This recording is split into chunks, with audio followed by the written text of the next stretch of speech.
We are recording. Welcome all. We've just been chatting a little off air with our special guest, one of our special guests tonight, Danny Hayes. Welcome, Mr. Hayes. Thanks for joining us tonight, bud. Thanks, Glenn. Great to be here. Well, great to be online. Yeah, not exactly here, but that's what I love about the web is we now are, I do these coachings every month with training clients. There's this one guy comes in and patches in from Texas. A bunch of Kiwis. In fact, Tolly's on tonight, and he's saying, oh, thank God we started early tonight, because normally we start at like 7 or 8 o'clock. So by the time we're into it, it's midnight or after midnight his time over in New Zealand. So it is great that we now can do all this stuff across the country without having to be at, in training rooms like we used to have to be. So let's get stuck into it. Mate, as you guys, I've just got a few slides I want to run through, I suppose, some theory and some principles for, because this isn't just going to be a big seminar where for an hour, me and Danny just say, hey, come and see us live next week. We're going to give you some real training tonight in how to market, how to position yourself, and some real principles that even if you're not coming next week to the real estate summit with Arnold Schwarzenegger and, mate, I tell you, Danny, every time I mention this summit, I'm going to say the word Arnold Schwarzenegger because, frankly, this is the only chance I'm going to get. But we're going to give you some real value tonight, even if you can't make it. So strap in, let's have some fun. I did put that as my main slide tonight because, Danny, when you said you liked that picture, in my opinion, as the best marketer in this country, when you say that something's good, then I'm freaking all for it. I've been using it everywhere ever since you said that, mate. All right. It's a great pick. Let's go. So, guys, this whole mess started when I was sitting in a seminar, because I'm the biggest goer too of professional development seminars as anyone. I've been to every one. If I added it up a couple of years back, so it's probably more than this now because I haven't stopped, that it'd be 5,500 hours of me listening to other people speak. And I'm certainly not shy of speaking myself, and yet I listen to other people's expertise more often on an hours per week basis than I am a teacher. So I was sitting there, and I did it twice, with Jed Xavier once and once with Eric Thomas, where they were saying, hey, set your goals as if you couldn't fail. And twice I put this same goal that I'd love to have Arnold Schwarzenegger at an event of mine, headlining, and I thought I was just going through the exercise, really just to go through the exercise. I thought it was a bit of a, I know, Danny, you call it, and I might get the words wrong, the itty-bitty shitty committee. Have I got that right? Yeah, it's the 6 inches between your ears that doesn't want you to succeed. Yeah, and that's what, when I started setting my goal, going through the exercise of putting down a goal as if you couldn't fail, that itty-bitty shitty committee that I've heard Danny talk about, my own brain was sitting there saying to myself, bullshit, you can do this. Even though the speakers were saying, you can do anything, just set the goal and you can do it. And I was sitting there, okay, I'll set the goal, but the hell if this one's going to come true. This is going to be those ones where you shoot for the moon and you hit the stars, or whatever that saying is, But the one thing that I would say that is the thing that I did, rather than listen to the itty-bitty shitty committee, is I still acted as though it was possible. Even though I thought it's not possible to myself, I put it out there and I still acted as if it was possible. So I put that slide up at one of my seminars. I said, well, this is what I'm shooting for next year, you guys. I don't know if it's going to happen. Probably won't, but who knows? And next thing you know, the bugger said yes after a lot of, wearing down, of course. And then as soon as he said yes, mate, Danny, I think you were one of the first ones I called up. I called up all my mates and I said, shit, Schwarzenegger said yes, we got to do something in March. So we only started this whole craziness in January, and 2 months later, we've had Josh Altman from $1 Million Listing, thanks to Marcus Ciminello, decide that he would come and join us. So it's truly been a whirlwind that you never know what's going to happen when I suppose you put it out there. And again, to use a quote that I've heard from Danny, because I've heard Danny speak a bunch of times myself, I sit there with pen and paper taking notes when I listen to him. When you have a crack, when you don't sort of let that itty-bitty shitty committee take over and you give it a frickin' nudge, you never know that just this sort of crazy crap might happen, So one of our colleagues who's going to be joining us at the event, Dane Atherton, and I invited all the speakers on tonight, and 3 or 4 of them said they could make it. I don't think Dane can. I'm just going to check the list. No, Dane's not on. There's Chris. Chris is on. Let me just make him a presenter as well. I can't. I can unmute him, but I can't make him a presenter. Bloody hell. Chris, I'll leave the mute on in your hands. I'll just unmute you. You can unmute you and mute yourself as you see fit. Thanks for joining us, bud. Much appreciated, man. Can you hear me, man? Yeah, mate, perfectly. Cool, mate. Thanks for jumping on, bud. Appreciate it. No worries, man. Well, mate, you were on last time when we talked about this. Do you remember when Dane spoke about the Terminator metaphor that he came up with? No, mate, I missed Dane. Oh, okay, cool. Well, I thought I'll just hand over to Chris for a minute while I have a sip of my drink. But let me just go through what Dane was saying. Yeah, go ahead. Yeah, it was all about the old Terminator being replaced by the new Terminator and stuff like that. I believe that's what it was about, wasn't it? Yeah, well, it was the ultimate killing machine in Terminator 1 was this guy. But then in Terminator 2, along came some new technology, some new skills, and basically a new model, and it left the original Ultimate machine almost redundant in its technology. And so, you know, and I love Dane Atherton for coming up with such an appropriate metaphor when we've got Arnold Schwarzenegger on the line, is that what you're going to learn from us tonight and what you're going to learn from us for several days next week is not just how to make more damn cold calls, because frankly, you don't need a 2-day seminar to teach you just double the amount of cold calls you're making and you'll make twice the money. You know, there are smart businesses like Daniel's, like Chris's, and like many of our speakers that you're going to hear from at this training that have figured out how to get people to call them when they need you and become marketers rather than prospectors. Now, of course, prospecting is nothing more than another name for marketing, but just that you do it one-to-one as opposed to one-to-many. So we're going to go through some of these principles both tonight, and of course we're going to spend several days going through that next Monday and Tuesday up here in Queensland. But before we got on to Danny and Chris's take on this stuff, I wanted to just quickly go back to, I suppose, some overlying principles that are going to permeate at least most of my training and the training of my guys who have studied from me and now are speaking. Some of the speakers you see are current or former clients of mine. And some I wish I could bloody take credit for, like Danny Hayes. I mean, the bugger is such a good marketer that I wish Glenn Twiddle got credit for his genius. But unfortunately, even though half the industry thinks that I coached you, Danny, just because you market yourself in an outrageous fashion, they think he's got to be a Twiddle student. Guys, I wish I could take credit, but Danny is a natural that he's self-taught, you know. But herein, and we're going to get to the guys in a sec, but here's the principle that I want you guys to, I suppose, take forward when you're learning from me and when you're learning from some of the guys who in particular, the guys that I've coached, is it's this slide here, that if you meet someone down here on day number 1, what are the chances that as you're prospecting, they need you as a real estate agent on the day you happen to make a call or put out a marketing piece? I mean, when you think about it, if someone needs a real estate agent once every 5 to 7 years, the chances of you happening to make a cold call, knock on the door, or send the flyer out or whatever it is that you're doing on the very day that they decide they need a real estate agent, I mean, the odds are what? If it's once every 7 years, it's 1 in 300 days a year times 7 years, it's 1 in like 2,000 or something. So you're better off going to the casino. What I want you to do and what I want you to consider is you meet them not when you need a listing, but you meet them whenever you run the marketing piece and you get them to respond and know about you in some way, shape or form so that you can stay in touch with them over time.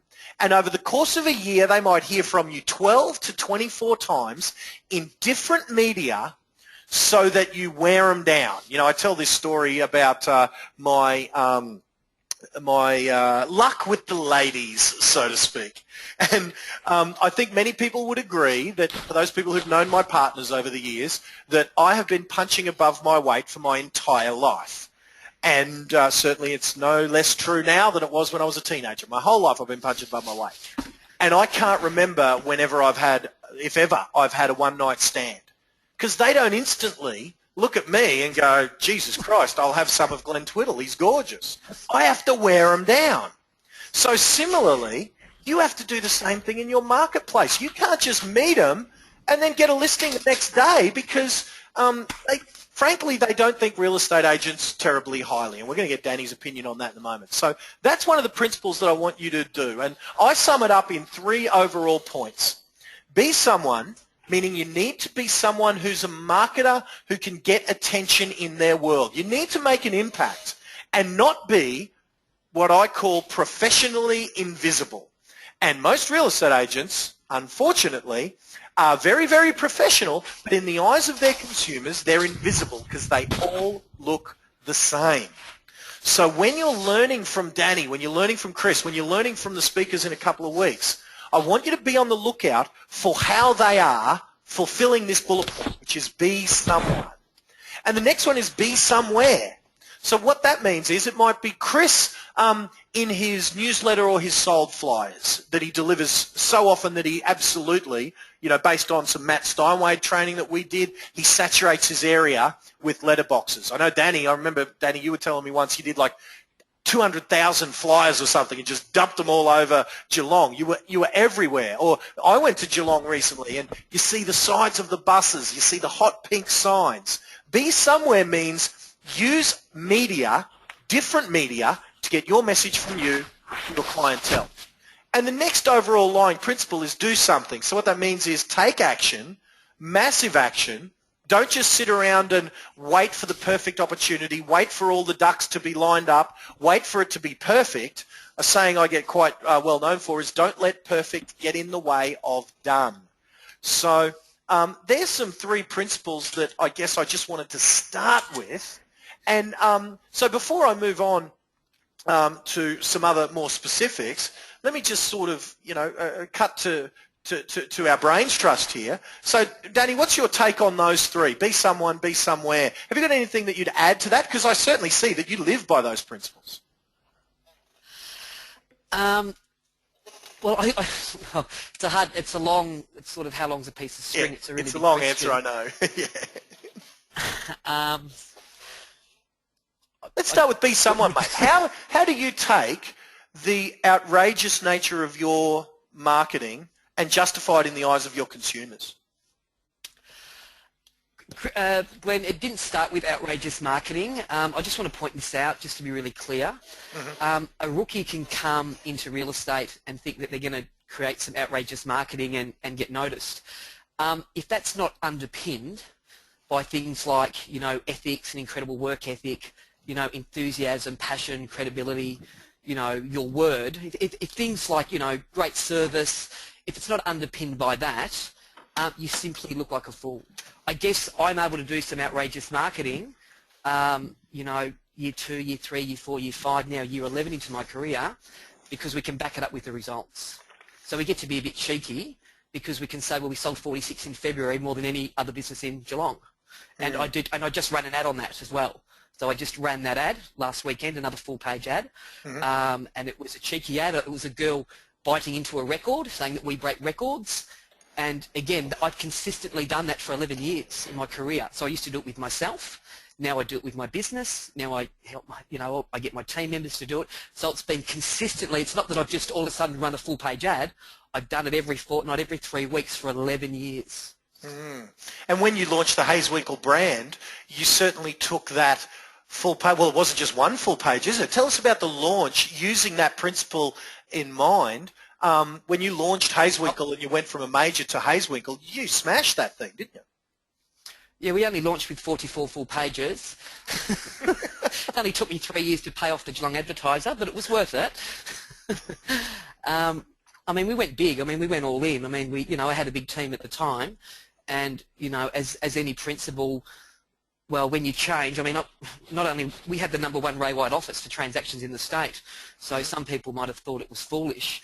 I left at the absolute pinnacle of market dominance in Geelong, and we were clearly market. We sold $255 million in property that year, just over $250 million, and then we decided to go independent.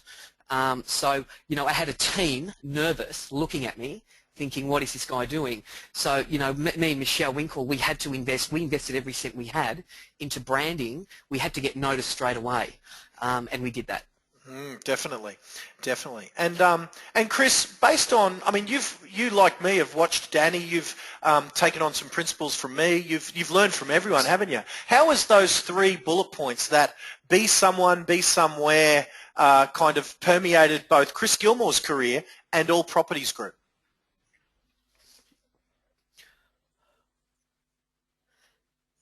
Have we lost him? Has he muted himself, or have I? Oh, he's somehow. Sorry, dude. Yeah. Thanks, mate. I didn't do it. It just did it itself. Sorry, man. Yeah, it's all good. I could have kept listening to Danny. So, yeah, look, our marketing's completely different to Danny's. Like I've always said, Danny's just off the chart, and I reckon he's the only one that can get away with it. But it's which is cool. So, but look, you've got to be someone. You've certainly got to market yourself, and you've got to, you've got to stand out from everybody else, and that's the biggest thing. And I think that's where Danny just leads the way down in Geelong for sure. We've taken a lot of the principles that a lot of the probably not the LJ Hookers and the Ray Whites, but more like the Place and the Bell and the McGrath sort of brands to sort of just go a little bit classy in our area. Like we're in a pretty, as you know, Glenn, we're in a low socio-economic area really, but we've sort of gone, we don't want to be the same as just all the other real estate agencies on the corner. We still want to have a bit of class to us. So that's the line that we've taken, and I didn't start like that. Obviously you know what sort of videos I used to do. Yep. But I've sort of gone away from that now. But different markets tolerate different things, and if you can get away with it, but at the end of the day, you've just got to promote yourself. As Denny always says, ABB, always be branding. So you've got to do something outrageous to. Well, look at you, Glenn. Like you can take you as an example. You know what I mean? So. The amount of branding that you do and for your seminars and stuff like that, it's no different to what we're doing in our job every day. You know what I mean? Well, absolutely. And that's the thing that I always say to a client, I'm a walking example that this can work. But a lot of times people think that means, you paint your head on a Terminator's body or whatever. And that's not the principle, is it? It's being who you are, but then amplifying yourself to be a larger-than-life character. Do you think, Chris, that you could be the professional you are today? How do you think those years when you were a little more outrageous with both your videos and maybe some of your more attention-getting marketing, how do you think that contributed to the pace with which you got to where you are? Or do you think you would have been where you are with your success without that outrageous kind of, some people might say, silly stuff? No, certainly not. I always say, but see, what I think people forget, like I'm only 8 years in the industry now. I've been doing videos for 7 years of that. You know what I mean? Like a lot of people are just getting into video now. Like, I've still got a copy of my first video that I did on a $2.8 million home. Like I went big. Like I've never listed a home that much ever since. But, it's definitely, I've always said video is the quickest, the easiest way to get your name, your brand out there. Yeah, I did some pretty crazy ones, but I think that was also... Sorry, mate, we've lost him. Chriso, have we lost you? Let's see when he comes back. Danny, what's your take on some of your staff members who are a little more conservative and a little... You there, man? Oh, sorry, he's back. I'm just going to ask Danny just something, and I'll come back to your question, Chris.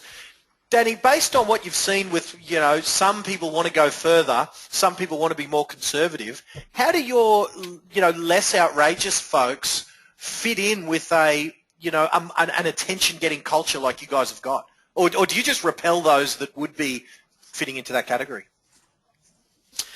No, look, I have a mixed, staffing level. I've got conservative people and I've got people that think they're going to join the office and, start, being outrageous with branding and marketing and, think they're going to be super successful.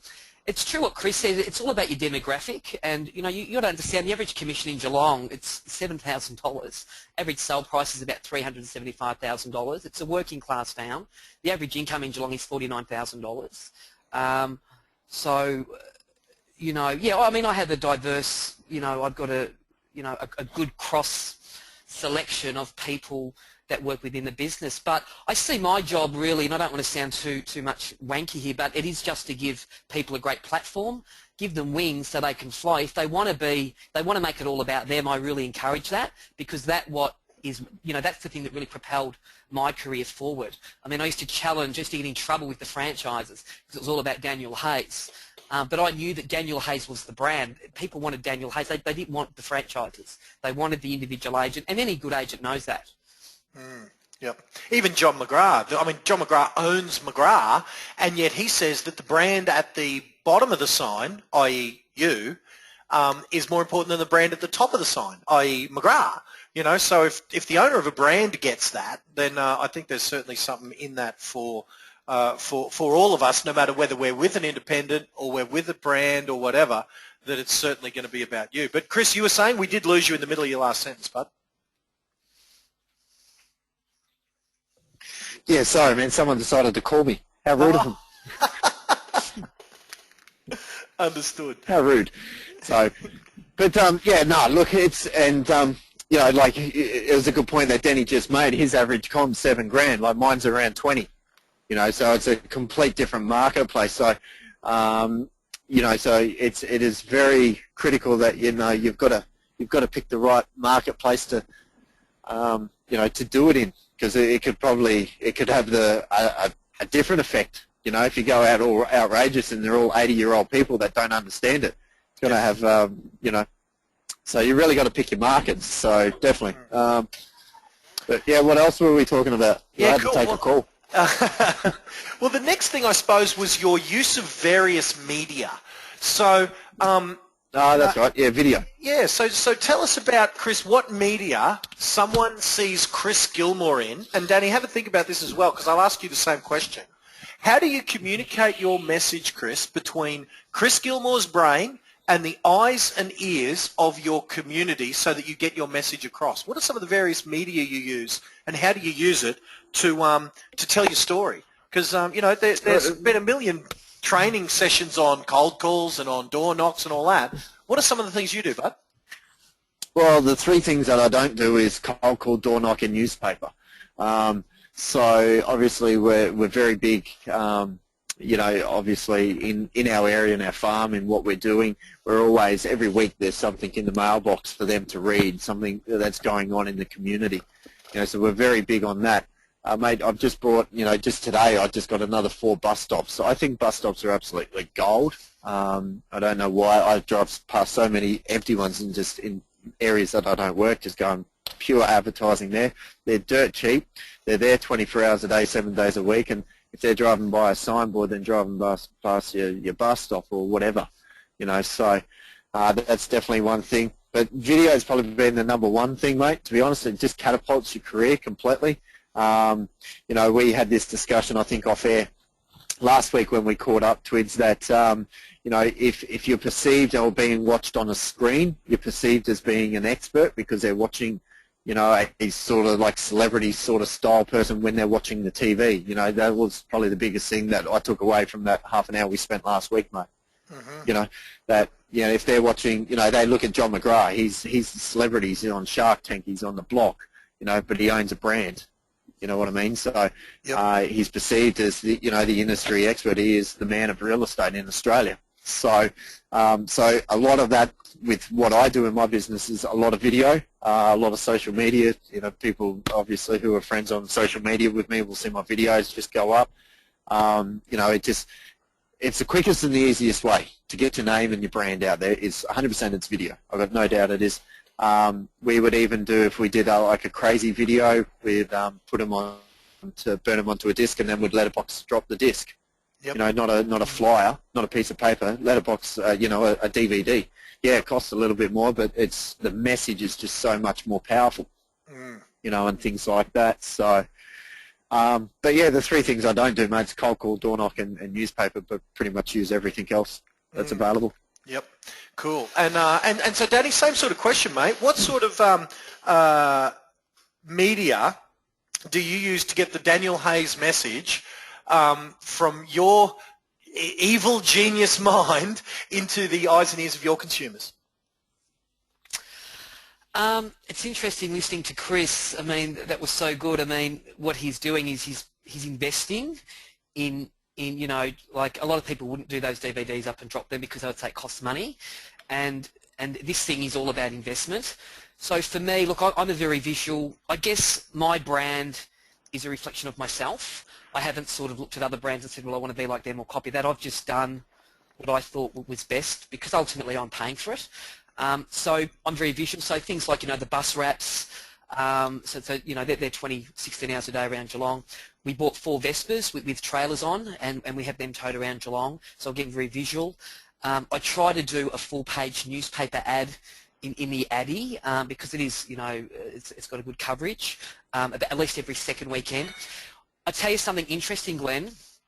I've been, for a decade, I've been religious on, I used to order 1 million DLs at a time and mass drop them, you know, over a year. And I've stopped doing that about 6 months ago. So it's made no difference to the call-ins, none at all. I wonder if that is just food for thought, Danny, and I'd love your take on this. Do you think it's made no difference because the saturation over the last decade that people already know the brand, or do you think they never did anything? Glenn, I call it human being avoidance behaviour. Agents they get into real estate and go, you know, I better go letterbox shopping. So what I've found, and I'm all about stats and I'm all about numbers, because unless you know your stats, you don't know your market. You've got to know the figures, I believe. So we get all our leads, the majority is from open homes. So this year, with my team, we've got a competition running who does the most open homes. So every week at our staff meeting, we've got, you know, Ray's done about 85 so far for the year, Nicole's done 77. So we have a leaderboard who does the most open homes. Isn't it bizarre though? There's a direct correlation with who's got the most listings. It's people that are seeing the most potential buyers or sellers at open homes. For me, my study has shown me that people that do more open homes are listing and selling more property. I couldn't agree more, mate. I mean, the first ever CD training that I did, and in fact, I think, Chris, it was the first one you bought off me on eBay probably 6 or 7 years ago, was the ultimate open for inspection. It's my opinion that there's no easier way for us to stand out from our competitors, because if you secret shop your competitors' open houses, you can bet your butt they're going to be absolutely lackluster. And there's no easier way for you to I suppose, be differentiating yourself within the marketplace than on open house day. I mean, Chris, give us your take on having bought that 99-cent CD training on eBay, what you went and improved and created from that initial training some 6 or 7 years ago, whatever it was. We've lost him again, Danny. Wait a minute. No, he's muted himself. Chris, you muted yourself, dude. Okay, but good call, Danny. If Chris pops in, we'll see. He's probably taking another call. He's a busy man. Let me just, while we're waiting for Chris. Oh, there he is. Chris, you got us? Open houses, dude. Did you hear the question? Yeah, what's up, man? What about him? You missed the question. Sorry, man. Danny's just said he's having a competition on how to, for his team. He sees a direct correlation between the amount of open houses we do, hence seeing the people, and the most amount of listings, and of course that leads to success. What's your take on how you use the open house as a media to differentiate yourself within the marketplace based, you know, for really the last 6-7 years? Yeah, that was probably the most important one, wasn't it? That I forgot. So, yeah, look, man, that's a massive part of the business, and if anyone thinks it's not, they're crazy now, you know. It's like this weekend, I've got 20 booked for this weekend, you know, and like one we just did on last Saturday, mate, we had 80 groups through in the first open home. Wow. You know, yeah, mate, massive. And you normally don't get, just make no mistake for the folks who are listening, those aren't typical numbers of your opens, are they? No, mate, we'd average 2 or 3, you know, if we're really busy, maybe 6 or 7. But we got a really hot home in a really good area, and we ended up selling it for 41,000 over, hence why I don't do auctions. We sold it in 3 days and didn't have to piss around doing auctions and follow-ups, and we still sold for 41,000 over. So that was really good. But, you can get massive leads out of that. You've got to run a world-class open home. I'm going to speak about that, obviously, on next week, mate, when we catch up for the seminar. I'm pretty sure Danny's probably going to touch on something, what he does in his opens. But we know for a fact if you're running more opens, you're seeing more buyers, you're seeing more potential sellers. Like we tell our guys in our office if they've only got 2 or 3, if they're just starting out and they've only got 2 or 3 open homes, there's nothing stopping them opening it 3 or 4 times on a Saturday. 9 to 9:30, and then 11 to 11:30, and then 1 to 1:30, and then 3 to 3:30. There's no, instead of being at the pub, and finished at 12 o'clock, you're better off just opening as much as possible. Doing a killer open home obviously just blows you away compared to your competitors. I think the biggest secret though is in the follow-up. I think we can all look pretty flashy on the outside with how we run open homes, but I think the follow-up is the key. Where a lot of agents sort of, they lose touch of that, to be honest. You're 100%, mate. I mean, I just went through, and it wasn't part of my official secret shop that I did over the years, but I just went through another 7 a couple of weeks ago. And out of 7, I had follow-up from 3. I did not hear from 3 at all, and 1 was a no-show. So out of 7, it's just embarrassing. Danny, mate, what's your take on using the open house as a showcase of your guys' skill, branding and attention getting? Do you use them in a similar way as Chris does? Of course, I think most people would with with half a brain. I mean, it's show. I promise you'd be surprised. Well, I know, but it's showtime. It's your business is on show, and it's important that you look good. It's game day. The weekend is game day. What sort of catchy stuff? Do you do anything? Because I know what Chris does, and Chris does a whole module on this. Takes about half an hour that he's going to go through on next week. Subtle plug, qreas.com.au. But, mate, is there anything that you do that's kind of out of the ordinary at your open houses? What are some of the sort of more flashy things that might get you some attention that make at the end of a day, when I go home having seen 7 real estate agents in a day and they're all kind of jumbled up in my head, what are some of the things that make me go, I remember that dude, that frickin' Hayeswinkle dude, and he's the only one that people remember throughout the day. Have you got anything there? Look, I don't carry any stock anymore. I really haven't for a couple of years. I don't do open homes. But when I was selling, I mean, you've got to try and be memorable. It's true what you say. I mean, someone might do half a dozen open homes. Look, I just think for myself, the feedback that I got when I was listening and selling was that I was always the most enthusiastic. He was the most passionate. I was upbeat. I was excited about doing an open home. I was excited about being in real estate.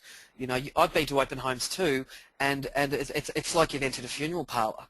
I mean, the agent avoids the human beings. I mean, you've got to interact with them to some level. You don't have to follow them around. But, the feedback that I got was, again, this isn't rocket science, but it's just that, I was enthusiastic, or he's an enthusiastic agent. And Daniel, on that subject of enthusiasm, and mate, I can't be on a web training with you without throwing out a little bit of an embarrassing situation. Mate, Daniel, have you ever let enthusiasm, like, for instance, spat on a prospect? I could tell you my story where I thought I was being videoed. I thought I was going to be kicked out of real estate. No, I'm interested in the one where you're so enthusiastic, Daniel, that, and correct me if I'm wrong, was there not saliva from your mouth flying onto your prospect? Is that a rumour? I heard it? No. That was my first listing, and we had a moment where I was that excited. I looked down at the table, and she looked down at the same time, and there was white things everywhere, and a little thing in my head said, please God, I hope that's not spit out of my mouth, and it was just everywhere. I was out of control. I got the listing though. I love it, mate. I love it. He won the listing. Very cool. Awesome, man. All right, so one of the other principles I wanted you guys to be aware of, and again, I've just chosen a few slides to share with you some ideas. a nice principle is if you can get your clients to be your biggest cheerleaders. And there's a bunch of ways that you can do that. And I'll ask Chris what he does, and I'll see if Danny's got something where he utilises the leverage of having an audience to grow your clientele. One little way that I've done it, as you can see just here, is I created and here's another principle, don't let perfect get in the way of done. I wasn't very happy with the design I had made of this, that my designer came up with. And we went back and forth for a couple of hours even, just trying to get it right. We never got it perfect, but I thought, screw it, good enough. And now this particular banner is on, we sent one to everyone or pretty much everyone, I think. If we could find their photo, we found it and we put it on the banner and we sent it to them on Facebook and in the email. And a bunch of them, people have got it up as their Facebook header. You know, so here's my seminar being promoted on my clients' pages. So, you know, there's a principle. Get your clients to be your biggest cheerleaders. Chris, mate, what do you do to adopt that principle, getting your clients to lead to the next client? Unmute, dude. Come on, man. All right. If he doesn't answer in a few seconds, Danny, I'll throw the same question to you. All right. Let's leave it with him. Mate, do you do anything to use one client to get the next one, as in leveraging off people who think highly of you in order to get future clients?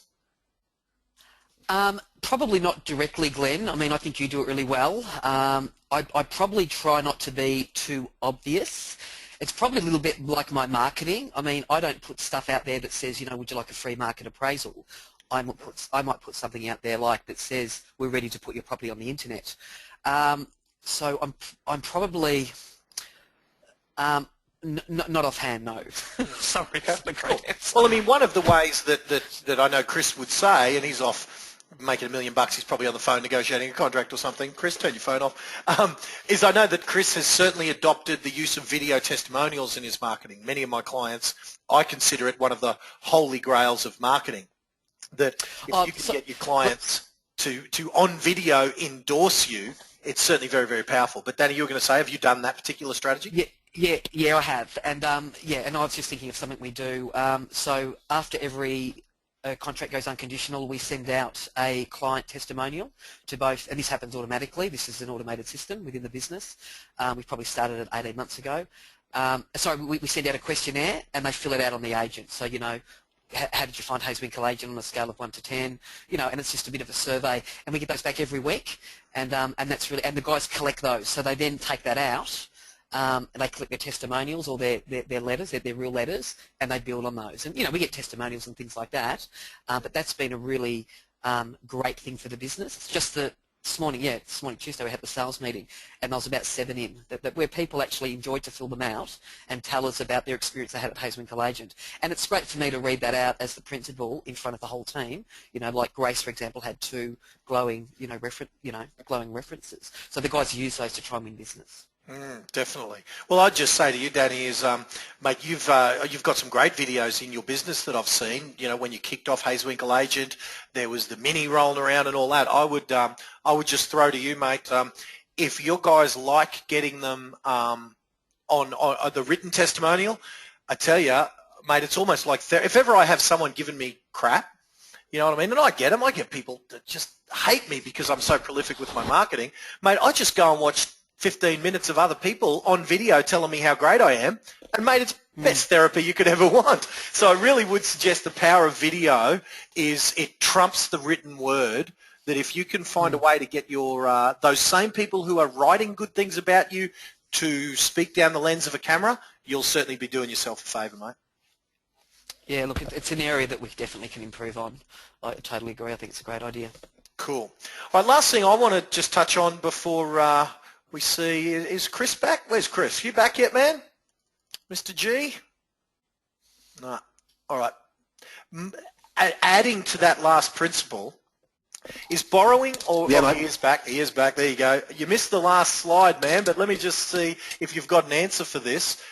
Getting your clients to be your biggest cheerleaders. Mate, the question I asked, how do you leverage your current clients and successes that, you know, in order to maybe lead to future client and successes? How does one thing lead to the next? And the example I gave was, you know, this little banner we've got or whatever. But how do you do it, mate? How do you take your current successes and make sure that they lead to future successes with future clients?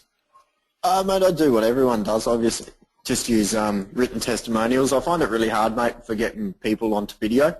That's the biggest problem I have. And that's like, and I know the way that you'd tell me to do it. It's just, that's not my style. So sticking an iPhone in front of someone and recording it. So if I was going to do a video testimonial, I'd pay for a full production and have it well classed. You've got a few of them. Yeah, I have, mate. Yeah, I do. But I don't have that many. So most of mine are written. So a lot of our soul flyers are all just written testimonials on the back. Mate, I reckon out of anyone in Australia, if you could get anyone, mate, to talk about this sort of stuff, get Glenn Cortino. Cortino. He's awesome, isn't he? Mate, you could spend a whole day with that guy and he'll tell you just about, you know, like he's got like a photo album of all his clients. Like I think he gets a photo with every single client he that buys and sells, and he just walks in with these photo albums, like the old school photo albums, and sticks it in front of people and just go, these are all the clients I've helped. Like, you know, and he's one of the best agents in Australia. Yeah, I remember when when he spoke at that seminar, one of my first seminars down in Melbourne, and you and I were just sitting up the back of the room going, Jesus Christ, man. Chris, you don't have to talk because he just did your talk. Yeah, 100%, mate. But, you know, so he's got a golden way to doing it. So I'm pretty old school, mate. I still get a lot of mine, obviously, in text. But I think a lot of people get lazy and they forget about using them. I use them all the time. You know, there's nothing better. And what I'll release next week is I'll show you in my pre-listing, you know, what's new in my pre-listing that incorporates that sort of stuff that you haven't seen it yet either. Nice. I can't wait, man. I love how you take the stuff that we've both learned. Either you might have learnt it from me or we've learnt it from Matt Steinway or whomever. And I love how you take principles and you improve upon the techniques, man.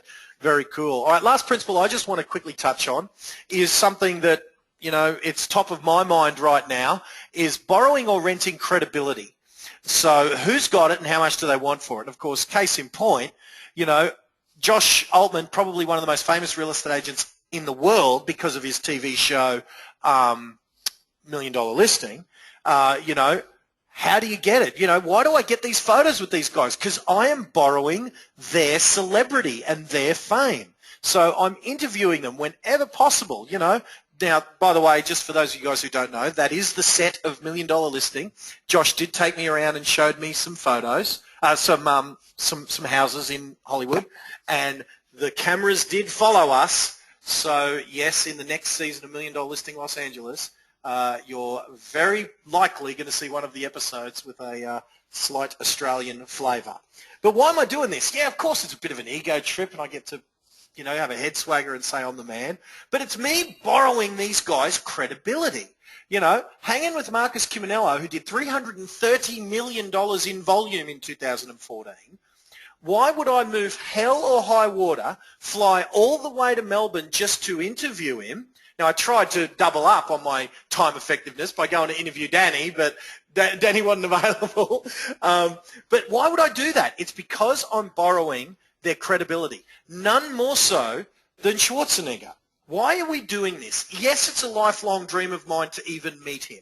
It's an even insane, it never was a lifelong dream to work with him because I thought that was impossible. I just wanted to shake his hand. So, but let me ask you, or let me draw your attention to the business reasons why this is smart. So imagine at the end of this event, some of us are going to have a photo where instead of Sylvester Stallone, it's going to be us.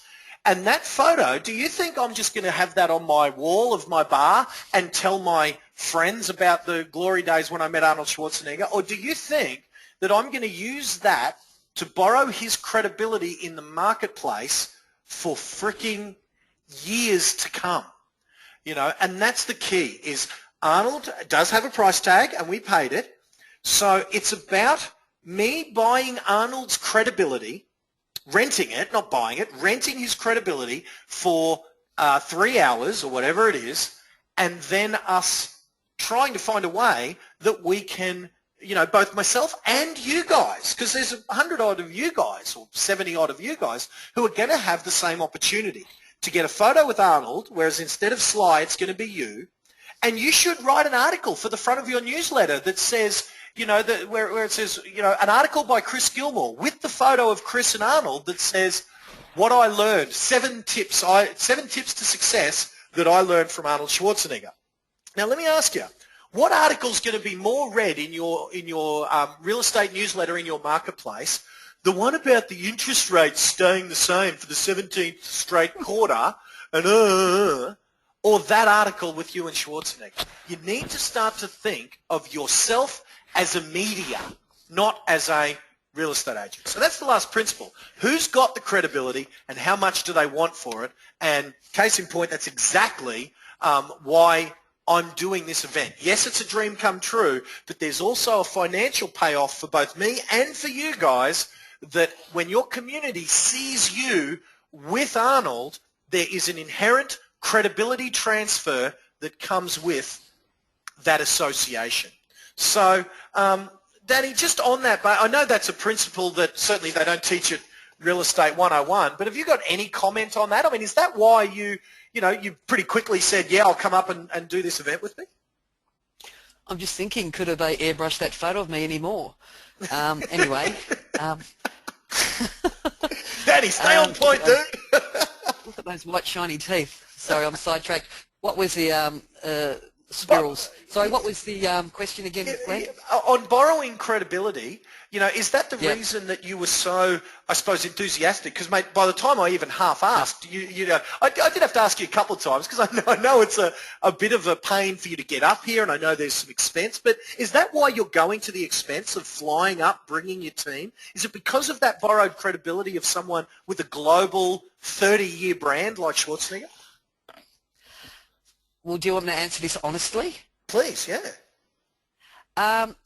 Well, no, I don't borrow other people's credibility. I don't. I am who I am, and, I love real estate. It transformed my life at the age of 31. I'm now 42. And, as I say, I was sick of paying bills by colour, and they're disconnection ones. I was sick of going to car yards and wishing I could buy a better car for my family. I was sick of friends going on overseas holidays and me not being able to afford to go. So, 11 years later, man, I just want to share the journey, the joy, the transformation of real estate, my love for it. And so, I'm honoured to be speaking with such a great lineup, and of course I'm going to get a photo with Arnie, I'll probably use that in the Geelong Advertiser, and that will build more credibility for myself within the industry itself and my my own profile within Geelong.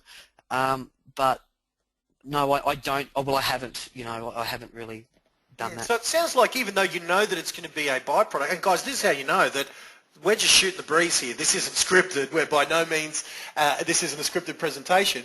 But it does go to show that, Danny, in this case, it sounds like you know that it's going to be a nice byproduct, but it's not the primary reason that you do share your story. Yeah, no. Look, it's part of it. I mean, it's great to be, to share, and but I mean, it's. I don't know. I think real estate, it's just such an awesome industry. I just, a lot of my stuff that I've put on Facebook, which I've done for years, I've given away freely. I've not asked for anything for it. I don't care who uses it. I believe in swings and roundabouts, so as I give to the world freely, I get it back in bucket loads. It's a bit like my real estate career. It's never been about making money. Money has been a byproduct of just doing something that I love, so... I'm going to be with like-minded people on Monday and Tuesday, with enthusiastic people like yourself and Chris and the other, attendees. And I'll leave there charged, invigorated, and, off we go again. So, mate, on your story, I mean, I know that you've been so appreciative of the industry that we're in, and you've got your book there that people can get. Now, is it onedaywithdaniel.com.au or just .com? Just .com. It's my training website, and you can purchase the book from there. Yep. Yep. Cool. Okay, mate, there you go. So I'll just have that up on the screen for everyone. So it's One Day with Daniel, and you can there get a copy of Daniel's book, So You Want to Be a Real Estate Superstar. I love the book. I love the cover. It's a killer. And it's entertaining as well as informative because it's in the narrative of Danny's story, but it's certainly got lessons absolutely laced throughout it. But sorry, mate, go ahead. No, I just wanted to touch on the book. Just, it is a bio, and it's a bit like a training script, an autobiography of the last 11 years, and it's not a book that says, look at me, look how great I am. There's a lot of dark stuff in there. There's a lot of, people become obsessed with real estate. And, the word obsession is, it means one thought overriding all others. And, I talk about the destruction that can happen as well, and it does happen a lot in real estate. Families get pulled apart. So it's an inspirational book, but it's a very real book. And I'm a chronic oversharer, and I get judged for that. But I am who I am, and I think that's portrayed really honestly in the book. So I'm hoping it's a meaty read. It's not real estate wank. That there's some meat in there. No, I agree, mate. Having read How's it. that for a plug? Awesome, yeah, mate. And guys, there it is. One Day with ding, Daniel. Ding, ding. The PayPal's going berserk at the moment. It will be the best $30 you've ever spent, I promise. I'm going to buy for some of my CD of the Month members, some of my coaching clients, I'm going to buy multiple copies for them, so do grab it. But Chris, mate, on that topic that Danny so brilliantly answered me by saying, no, Glenn, actually, I don't. But Chris, what's your thoughts on, have you ever, what the principle of, if we as an industry are not in the eyes of most consumers credible, what's your thoughts on in particular this event, but or are there other ways that you have bought, borrowed or rented credibility in the eyes of your consumers? He's still on mute, so I don't know if that means he's off again with the fairies. Let me just see if Tom Panos did manage to pop on, because I don't think he did. No, he's not under the T's. And I think we've lost Chris. So I know Chris is fired up. But all right, so that's been most of my questions. Let me just go through the audience bud and see if any of you guys have any questions for our genius panel here. He's just having dinner. He'll be back on in about 30 minutes. And Chris said that 30 minutes ago, so he should be back on soon. Getting a beverage, Trev. Very cool listening to Daniel tonight as a preview to next week. Thanks, Scotty Lockman.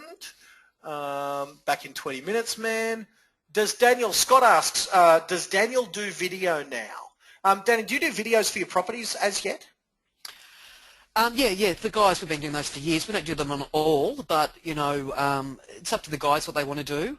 But probably 15 to 20%, maybe 25% we do a video on. We use it, absolutely. Nice, mate. Cool. Tim just said, and this is obviously when we were talking about open houses. Wow, this is pretty good. Tim Webb, you get the credit for this one, even though I had an idea like this once a while back that I shared with Chris. But have a listen to what Tim Webb's doing, Danny. Glenn, I've started giving away Mr. Whippy ice cream at open homes now. You want to see the looks on people's faces when you give them a ticket for a free ice cream after they leave the house. So actually, let me ask you, Tim, do you have the Mr. Whippy guy there at the open?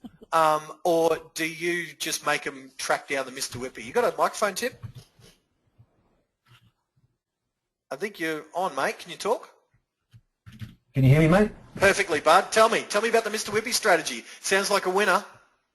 Oh, mate, I just flogged that out of thin air, and and I don't know where I got it from, but I just rolled with it, and it cost me $100 a day, and for Saturday, it's $100, then Sunday, and just this weekend I had 40 groups each day for my open home that I've got going at the moment, and it's just gold, mate, because people are bringing their kids, and everyone walks away smiling. I've got pictures of people standing outside eating ice creams, and even the neighbours are taking pictures. It is gold. I love it. The idea I had a while back, I was watching Pimp My Ride, and I thought, imagine if you pimp daddied out a old Mr. Whippy van. You paid a 17-year-old kid, $20 an hour to drive it around for 4 hours a day. If McDonald's can afford to sell those things for 30 cents, they only cost 5 or 10 cents per cone. And I thought in one season, in one summer, you could go from nowhere to a legend of the community, with a Pimp Daddy ice cream truck.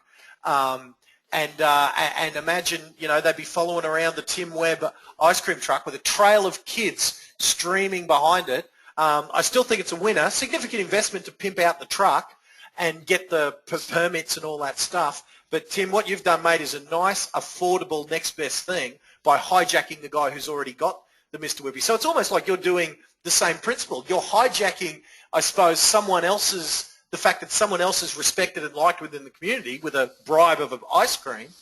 Yeah. Mate, all I can do is take my hat off to you, mate, for well executed.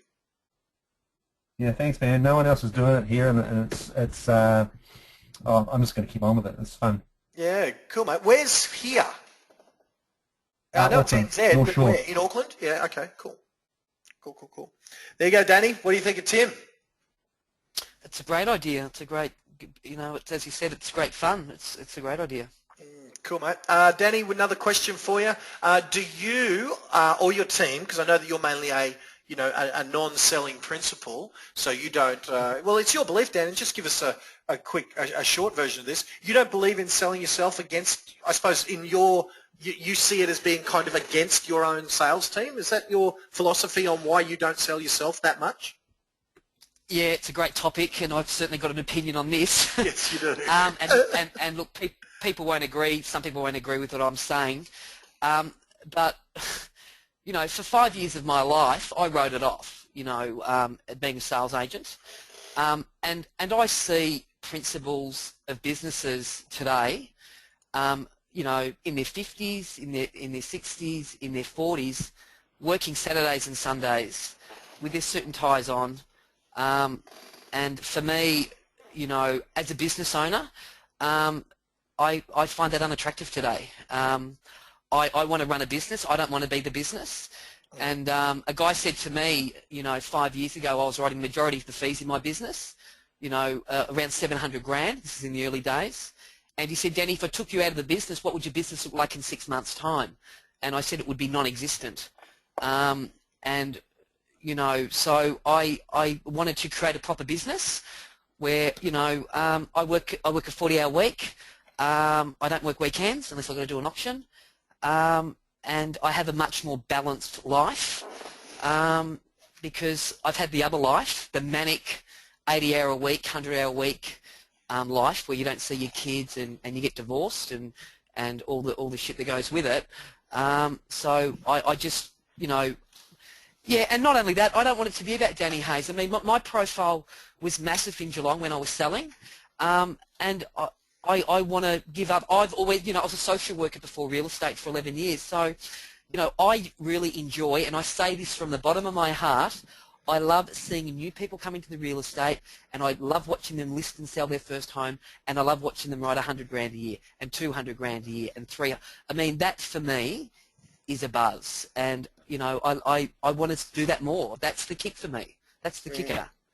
And mate, it's partially it is the reason that I do what I do, is I get more of a buzz of seeing someone like, I mean, it sounds condescending because right now I see Chris as much of a mentor colleague that I bounce ideas off and I get ideas from him. But someone from, like, when I see a Chris Gilmour come into my seminar room in his second year in real estate and I see him get to $1 million, I get more of a kick out of that than I did out of doing it myself. Not that I was ever $1 million performer. My best year was 380,000. So for folks, if coaching clients or people who are thinking of maybe getting coached by me, understand I was never Matt Steinwade, Tom Carlin, Chris Gilmour. I was never $1 million performer. Best year, 380. So, and that's gross, 380 gross. But I'm certainly become a better coach than I ever was. I was an average, some people might say above average, I suppose, slightly above average agent, but better coach. And so certainly I'm with you, Dan, that that's why I do what I do, because I love it. I just frickin' love it. Go ahead, mate. Sorry.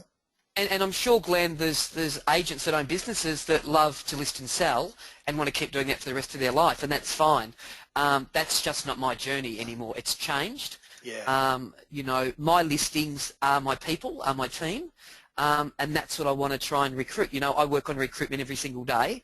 I understand that irrespective of what brand's hanging off the wall, it'll be underpinned by good people. The better the team I have, the better my brand will be, the more market share I'll have, and the more successful we will be. That stuff isn't rocket science, that's just common sense. So, you know, I'm lucky that with such a small business that I get to focus on that, you know, 40 hours a week. You know, and of course I do the marketing and, you know, mentoring the guys and, you know, all that sort of stuff. But I don't have to actually deal with the day-to-day running of, you know, dealing with vendors or purchases and things like that, which is time-consuming. Agreed. And Melinda just types, when is Hazewinkle coming to Tassie? It would be great to see an exciting brand down here. Melinda, I would suggest get in touch with Daniel, because you just never know when Danny will find the right person to take on a business partner. Because Danny, you've opened your second store now with Stacey? Yeah, we're hoping to, well, I've got an investor for the third store. Yeah, so the second store is going great. You know, that's been open 9 weeks, 20-odd listing. Sorry, but we're carrying a stock level of 20 from that store already, so we've got traction off the Highton office.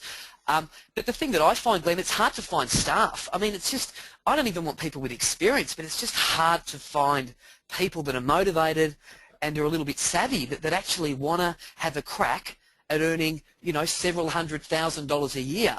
I mean, that's my biggest, and I'm sure principals that are listening or at the seminar would agree, it's so frustrating trying to find people with the hunger, you know, that really want to say, hey, listen, you know, I'm sick of earning 60 grand a year.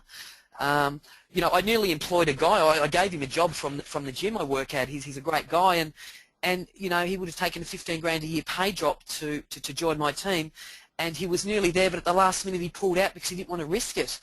And I tried to tell him, man, you've got to back yourself. You know, you could, you know, your second year could be earning 150, 180 grand. Year 3, you could be earning $250,000. I mean, this is a crack at, you know, true financial freedom. I mean, this is a crack at, you know, giving your kids private education. I mean, it's, you know, there's so much opportunity, but my frustration is to try and find people, you know, to join me. That's hard. Agreed. Mate, agreed 100%. It is the question that every principal has, is how do you find the next Chris Gilmour, the next Matt Steinway before they are it? And it's the challenge of, you know, as you just said, just as for a beginning salesperson, the challenge is to find the next listing or their good quality listings. The challenge for the principal absolutely is to find the equivalent, which is the good quality people. So Melinda, get in touch with Danny, because he's always looking, as any good principal is.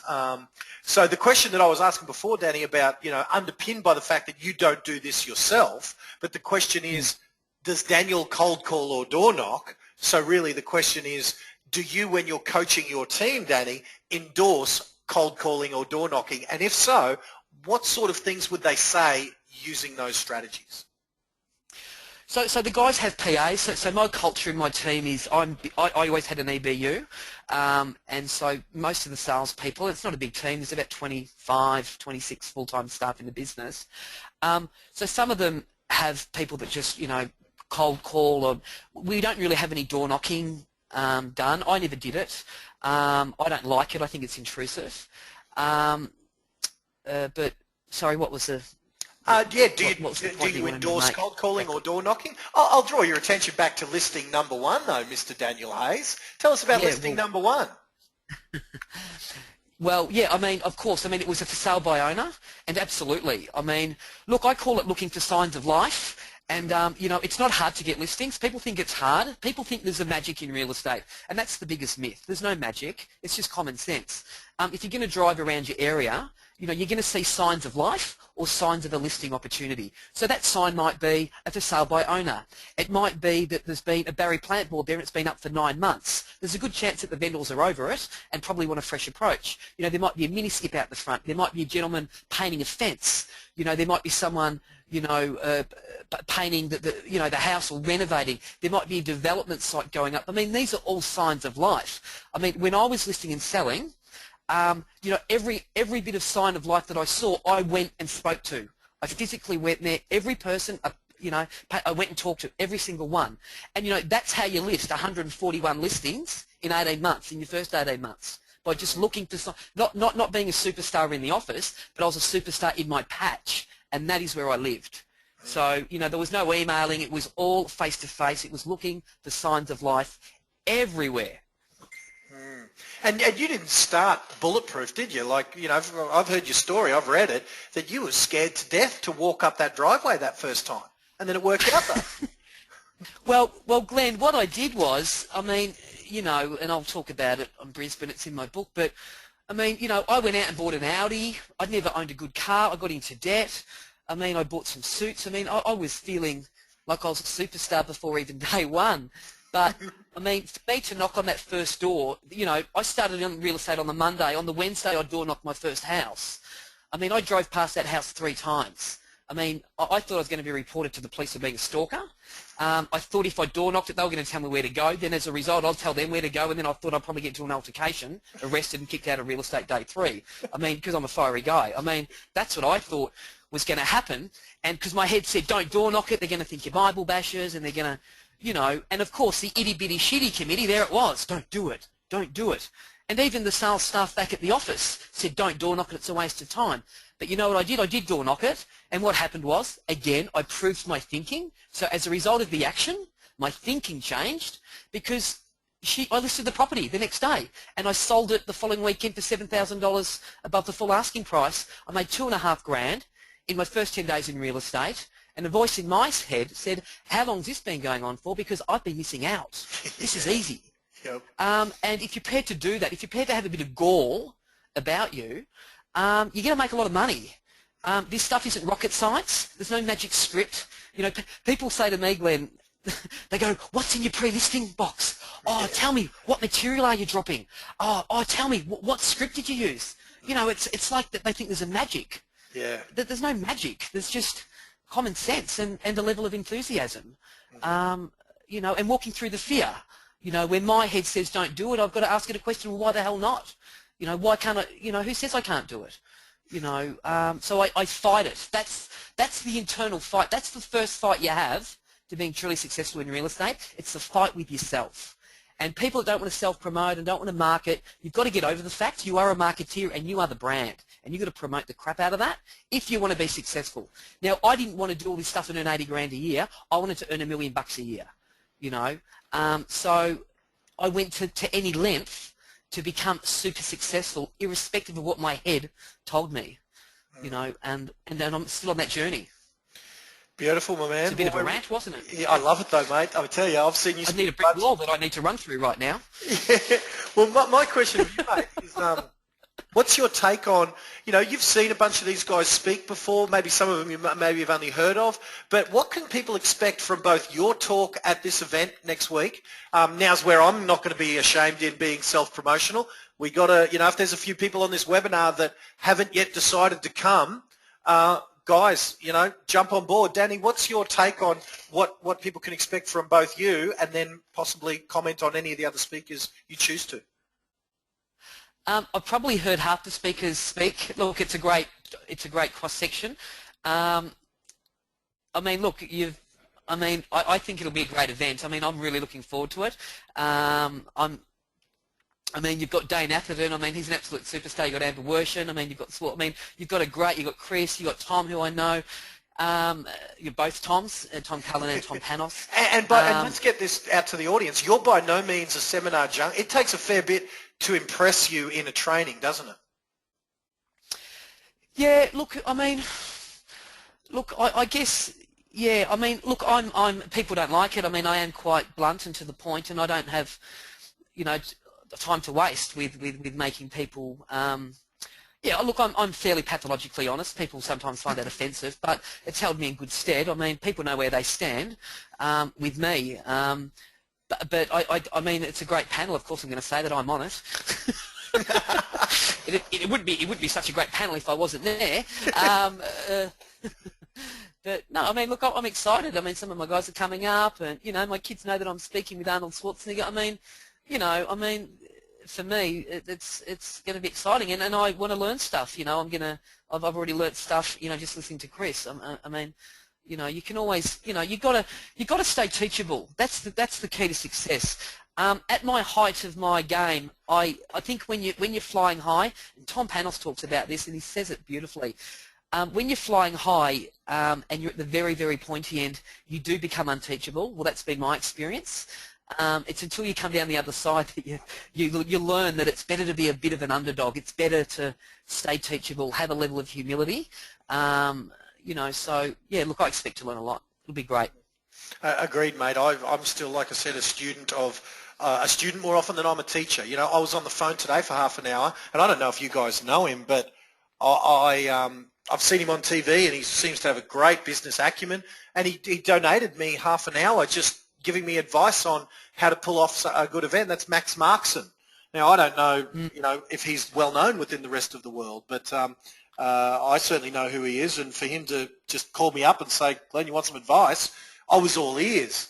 So yeah, I agree. Be a bit of an underdog, learn from good mentors, and I walk that every single day as well. Now, Mark Kelly, I didn't see Mark Kelly you were on, mate. Mark Kelly, I've known for many, many years, brilliant marketer in his own right. There is an F-bomb that he dropped, and he says, that was awesome, Danny. So there's some props from Mark Kelly there. Thanks, Kel. So we've got some bonus sessions with Michael Choi doing some auction masterclassing with Dane Atherton. We've got some young guns where Ash Martin, Tom Carlin, Amber can't make it to the young gun session. She does have a newborn, but we are going to have some young folk who are under 30 showing you how to beat the old dogs like me. We're going to have a Principals and Sales Managers breakout session with Manos and Maria Findakakis. So a bunch of different things going on. So if you haven't yet decided to join us, you are crazy. I promise, and here's my vow, I will never offer more value for money for $199 than this event, because I can't. There's no more valuable seminar I'll ever do, because I don't think I'll ever have this lineup volunteer again, where the universe just came together, where I got a bunch of my best clients, where I got Amber, that I've been begging Amber for years to come and speak for me, that Amber's coming, that Marcus Ciminello just did 330 million, you know, where I've begged everyone of note that I knew in the industry, plus some Americans as well, to come, and pretty much everyone said yes. So I don't think I can pull off something so good again. So for $199, my recommendation is, guys, if ever you're going to come to anything, come to this. And there's a bunch of bonuses as well. At Be Phenomenal, I asked people how to, I asked John McGrath, Eric Tom, I asked every speaker at Be Phenomenal, if we had to get a listing by the end of the week, what would you do? And I got their answers. So I've got a bunch of bonus training stuff for you that will be as valuable as the $199 ticket that I'll be giving you. As a bonus for tonight, this is an unannounced bonus, so you do have to email me to get this one. It's a telephone call that, with permission, Tom was asking Marcus Ciminello about time management and how he fits it all in. It was a 20-minute training, private, one-on-one with Tom and Marcus and me, that they both allowed me to record. So they've allowed me to gift that to you guys. And there's a bunch of trainings and stuff where I'm just trying to make it so that you, at the end of this, come up to me like a lot of other people have in the past and say, I cannot believe that you were able to afford to do that. What I'm trying to do is I'm trying to give you a seminar that should cost you $1,000 for $199. That's what I'm wanting from you guys. So I trust that, you know, now if the diamond level, you get all the bonuses, plus you get your meet and greet photo with Arnold Schwarzenegger with your photo right there instead of Stallone. You get to hang out with Josh. Matt Altman is coming as well, Josh's brother. And unfortunately, guys, Heather's not. Right? I had a few of my best clients mad that Heather wasn't coming. So that's the website, guys. I hope you want to come. I will just throw it open to Q&A if there is any last quick questions for Danny. I tell you, if Mark Kelly's on here, if you've got a social media question, you've got one of the smartest blokes in that space sitting here, you know, as an audience member. So has anyone got any last questions before I... okay, Wayne asks, Dan, where to from here for Daniel? Mate, what's the journey for you, mate? Where to from here? Well, it's Office 3, what we're working on at the moment. Yeah, I want to grow. I mean, you know, I sat at the Ray White's Awards looking at the White family handing out trophies. And you know, 5 years ago I said I want to do that one day, you know. So, you know, people might think, well, you know, you've only got 2 offices, about to open 3rd, how are you going to get to 40 or 50? I don't know, but you know what, we're only 37 to go now. Wow. So, you know, I want to grow, Yep. and, you know, I'm 42 years old. I've got probably a good 10 or 15 years left in me, and you know, I've been caught. You know, I've been caught up in a fair. You know, I got caught up in litigation, and I got divorced.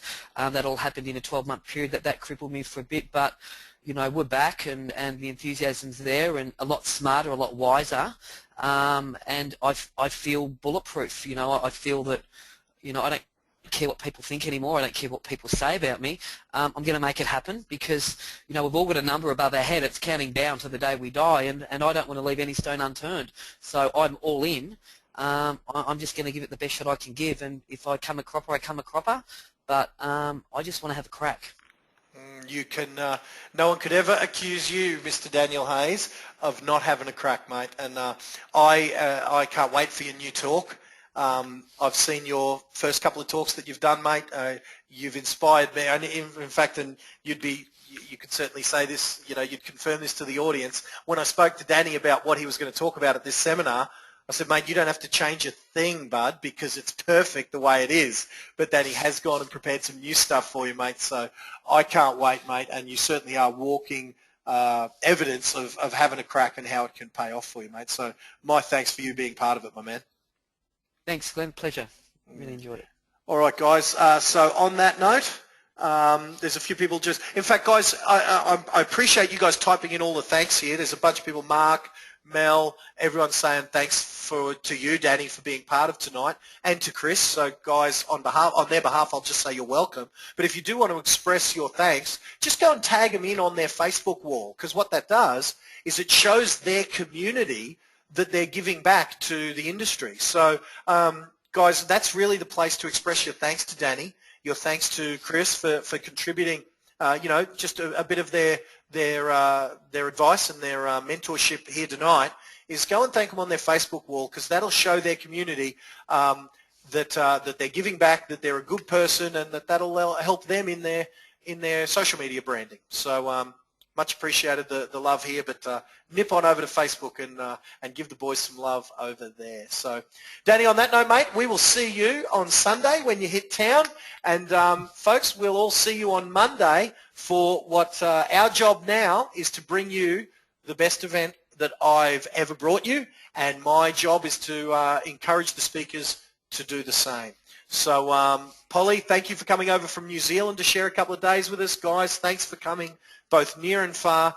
I won't let you down if it's up to me, and I know that every one of our speakers, Danny, Chris, and all of the guys, I'm a bit worried about that big Austrian dude, but, you know, even if he doesn't perform, it's all good. All right, guys, thanks again. Danny, thanks a million for tonight. Chris, thank you very much. He is offline tonight. Thanks again, mate, and we'll see you on Monday.